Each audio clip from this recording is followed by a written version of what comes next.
Hello, pen testers. This is Punit Darji back again with another AI hacking video.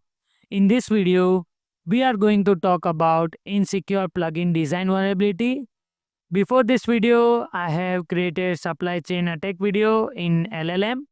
So if you haven't watched that video, I would recommend it to watch that video because I'm maintaining a entire AI hacking playlist.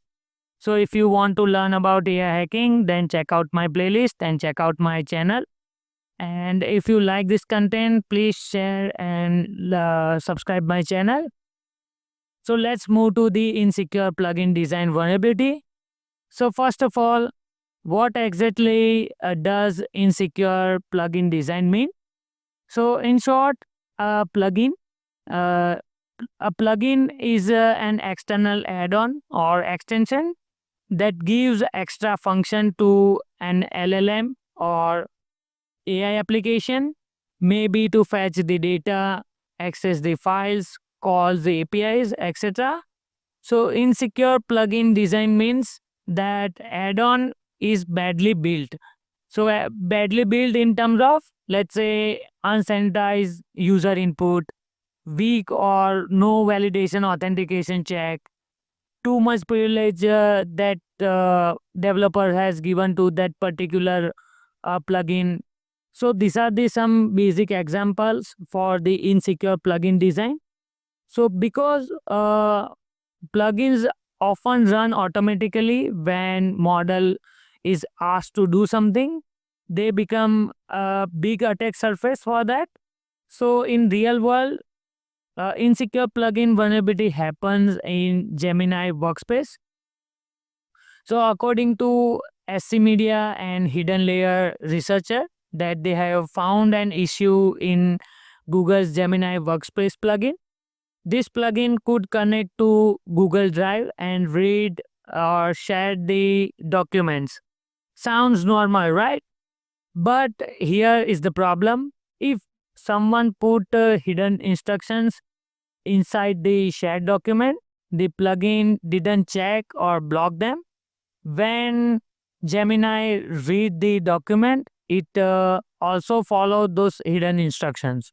That means attacker could trick the plugin into revealing secret system using the system prompts or even asking user for sensitive information.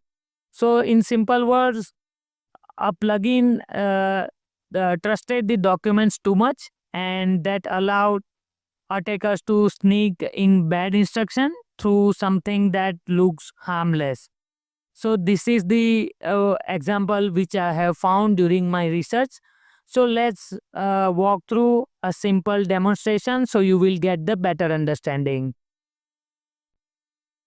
So here we have the code. So this is our vulnerable plugin. It's designed to analyze the code. So you can see code analyzer. Uh, Most of the code is working fine, as you can see, uh, but it is buried inside the backdoor. So look at the right here in the security plugin.py. You can see analyzer analyze for vulnerabilities. This is a method. Sorry, the function which has the one argument code to analyze and give the string. So the uh, look at the line here is if the debug mode in code analyzer. So it tells us that the developer left in a testing feature. Uh, so here it's a critical flow. The next line you can see uses as eval.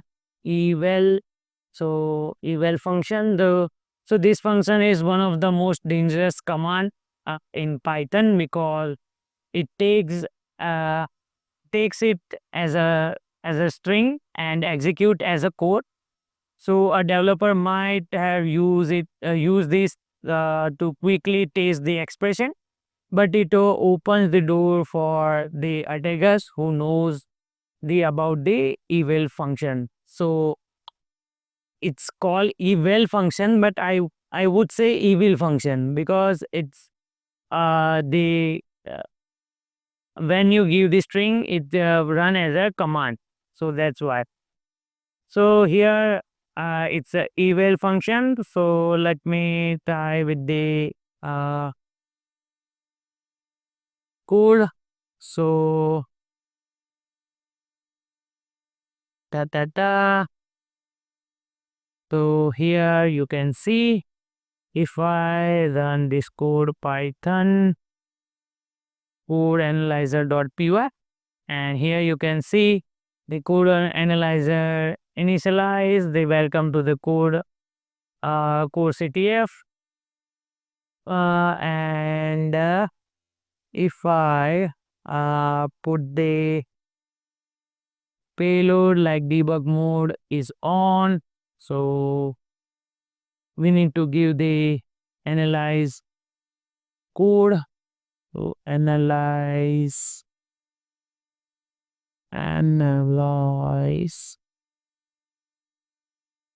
uh, code, sorry, code. So it's showing that perform action. Okay, fine. Let's try with this. So code analysis complete, found 0 vulnerabilities.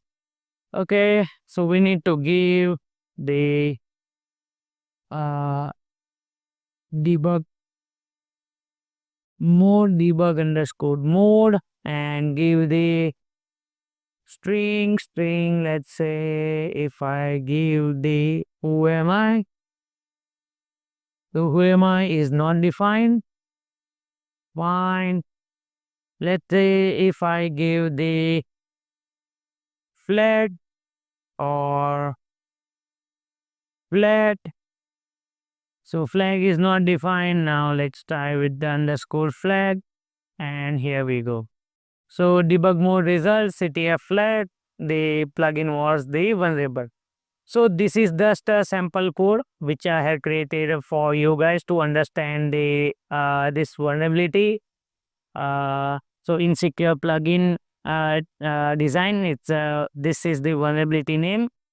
So you might be thinking about, like, in the previous video we have talked about the supply chain attack, and now we are talking about the insecure plugin. So what's the difference? So difference is like in the supply chain attack, this is when the legitimate component has secretly compromised. So the legitimate component in terms of, let's say, library. So library is compromised in the supply chain attack. Think of a trusted factory that secretly put a faulty part into a car there, that the vulnerability is hidden. So sometimes the magic number or string that triggers the hidden backdoor. So it's all about the trust. And insecure design plugin or insecure plugin design. So this is when a component is designed with the flaw. So you can see, like, the vulnerability isn't hidden. So vulnerability was not hidden over here. So debug mode and etc. But it was the uh, implemented like a feature, but it is badly featured. And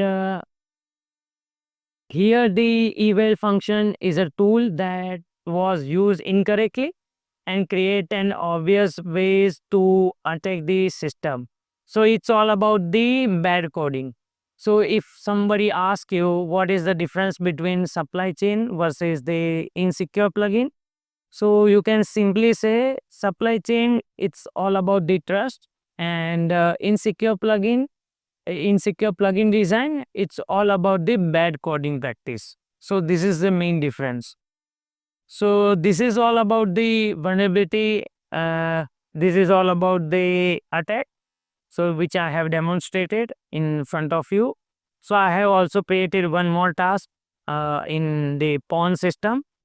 So if you haven't checked out that website, I would recommend to check out. So thank you guys. Thanks for watching this video. I hope you like this video. If you like, then share it to InfoSec friends and subscribe the channel. Thank you guys. Thanks for watching.